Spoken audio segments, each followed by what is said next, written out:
Assalamualaikum warahmatullahi wabarakatuh. Perkenalkan, nama saya Khofifatul Mabrurah dari Prodi Pendidikan Guru Madrasah Ibtidaiyah Universitas Islam Darul Ulum Lamongan. Pada video kali ini saya akan membawakan sebuah dongeng yang berjudul Batu Menangis. Pada zaman dahulu kala, hiduplah seorang ibu dengan anak perempuannya yang bernama Darmi. Ayah Darmi sudah meninggal sejak Darmi masih kecil. Dahulu mereka hidup berkecukupan. Namun setelah ayahnya meninggal, Ibu Darmi harus bekerja keras demi hidup mereka. Karena setiap hari bekerja di ladang, kulit Ibu Darmi kian gelap, berat tubuhnya juga menyusut. Semuanya dilakukan demi Darmi putri satu-satunya. Namun apa yang dilakukan Darmi, ia justru tidak mau membantu ibunya. Kerjanya setiap hari hanya berdandan. Dia juga enggan keluar rumah karena takut kulitnya gelap seperti ibunya. Suatu hari, Ibu Darmi hendak bekerja di ladang.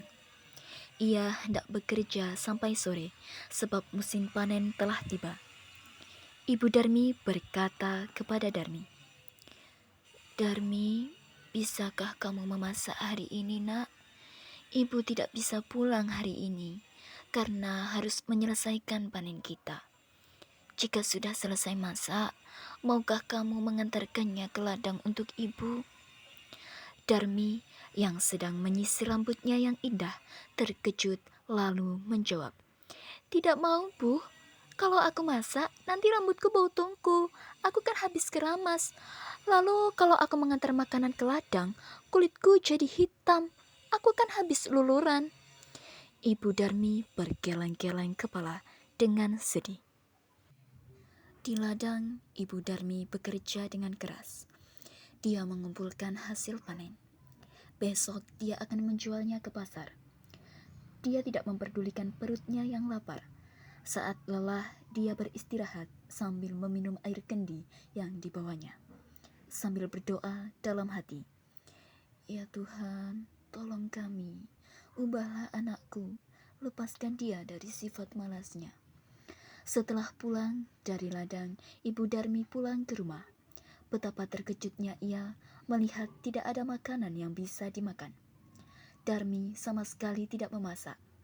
Darmi yang melihat ibunya pulang malah marah-marah dan berkata, "Ibu ini kemana aja sih? Masa tidak ada makanan di rumah? Aku kan lapar, seharian tidak makan." "Darmi, tadi kan ibu sudah menyuruhmu memasak." Darmi menjawab ibunya dengan lantang, "Aku tidak mau, Bu." Darmi meninggalkan ibunya yang sedang lelah dan kelaparan dengan marah. Keesokan harinya, Ibu Darmi sudah bersiap dengan hasil panennya. Dia akan pergi ke pasar seraya mengajak Darmi ke pasar. "Darmi, ikutlah ibu ke pasar, Nak. Ibu membutuhkanmu untuk membawa hasil panen kita." "Ah, tidak mau, Bu. Nanti kulitku kotor. Apalagi pasar kan becek. Aku tidak bisa membayangkan. Apalagi pasar itu kan becek dan kotor." Akhirnya Ibu Darmi ke pasar sendiri dengan membawa hasil ladang itu. Sorenya, Ibu Darmi membawa uang hasil panen. Tidak terlalu banyak, hanya cukup untuk membeli benih dan makan beberapa hari. Darmi yang melihat ibunya membawa uang segera mendekati ibunya seraya berkata, "Bu, bedakku habis, tolong belikan dong, Bu." Ibu Darmi dengan lembut menjawab, "Iya, besok ibu belikan, tapi kamu harus ikut supaya ibu tidak salah belikan." Akhirnya Darmi terpaksa ikut ibunya ke pasar. Tapi Darmi berbisik kepada ibunya, "Bu, nanti kita jalannya jangan berdampingan. Ibu di belakangku saja ya." "Kenapa, Darmi?" tanya ibunya. "Pokoknya ibu jalan di belakangku saja," jawab Darmi dengan tegas. Darmi sebenarnya malu berjalan bersama ibunya yang berkulit gelap dan wajah tak terawat. Tiba-tiba di tengah jalan ada teman Darmi yang menghampiri dan bertanya, "Hai Darmi, kamu mau kemana?" "Aku mau ke pasar," jawab Darmi. Teman Darmi memandang Ibu Darmi dan bertanya, Dia siapa, Darmi? Ibumu ya? Darmi yang tak ingin temannya tahu jika dia punya ibu yang kotor dan jelek, segera menjawab, "Oh, dia pembantuku. Mana mungkin dia ibuku? Ih, amit-amit deh," jawab Darmi. Betapa sedih hati ibu Darmi mendengarnya. Namun hanya tahan dalam hati. Mereka melanjutkan perjalanan, lalu Darmi bertemu dengan teman lainnya. "Darmi, kau mau kemana?" tanya teman Darmi padanya. "Aku mau ke pasar," jawab Darmi. "Ngomong-ngomong, siapa yang bersamamu, Darmi? Apa dia ibumu ya?" "Bukan, dia bukan ibuku, dia pembantuku," jawab Darmi.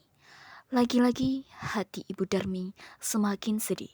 Begitu tega anaknya mengakui dirinya sebagai pembantu. Lagi-lagi ibu Darmi tak kuasa menahan tangisnya. Maka dia pun berdoa dalam hati. "Ya Tuhan, hamba sudah tidak kuat lagi dengan sikap anak hamba. Tolong kiranya Tuhan menghukumnya agar dia menjadi jera." Setelah ibunya selesai berdoa, Darmi menjerit, "Ah, ibu, tolong aku. Ada apa dengan kakiku? Kenapa tidak bisa digerakkan lagi?" Sedikit demi sedikit, Darmi menjadi batu. Ibu Darmi menangis pilu seraya berkata, "Maafkan ibu, nak. Ini semua karena perlakuanmu terhadap ibu." "Ampun bu, ampun bu, ampun. Darmi tidak akan mengulanginya lagi." Sambil merintih dan menangis, Darmi memohon ampun kepada ibunya. Namun sayang, semua tak bisa kembali. Nasi sudah menjadi bubur. Darmi tetap menjadi batu. Dia harus menanggung hukuman karena telah durhaka terhadap ibunya yang sudah merawat dan menjaganya hingga dia besar. Batu itu akhirnya dipinggirkan oleh orang-orang ke tepi. Batu itu sampai kini masih ada di Kalimantan Barat dan dinamakan Batu Menangis.